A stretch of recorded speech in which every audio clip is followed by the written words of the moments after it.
पहला उपाय बताया था कि अगर कोई चुगली करने वाला है तो उससे बच करके रहना चाहिए, दूरी बना करके रखनी चाहिए, उसके समीप नहीं जाना चाहिए।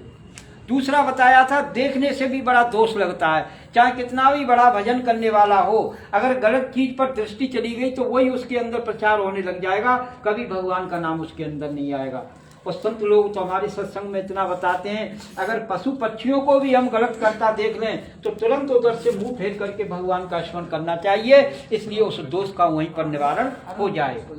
तीसरा बताया था कि कभी भी अपने मुंह से किसी के दोषों का वर्णन नहीं करना चाहिए, चुगली नहीं करनी चाहिए, किसी से नहीं कहना चाहिए, क्योंकि बताइए आज तक चुगली करने वाले को क्या प्राप्त हो गया है।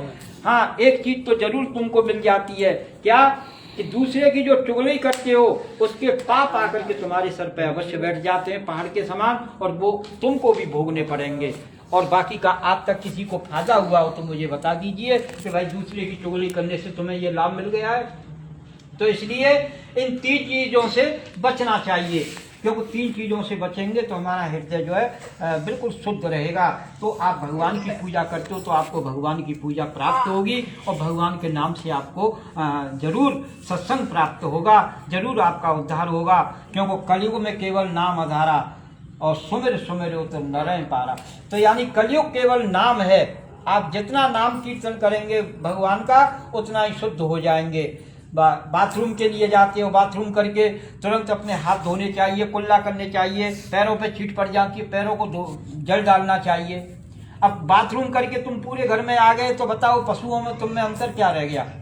भाई ये शुद्धता ही की चीज है, कहते ना उसके ऊपर भूत आ गए, प्रेत आ गए, क्यों आते हैं कि आप गंदे रहेंगे तो आपके पास में गंदी चीजें आएंगी, आप शुद्ध रहेंगे तो कभी भी गंदी चीज आपको आ नहीं सकती है।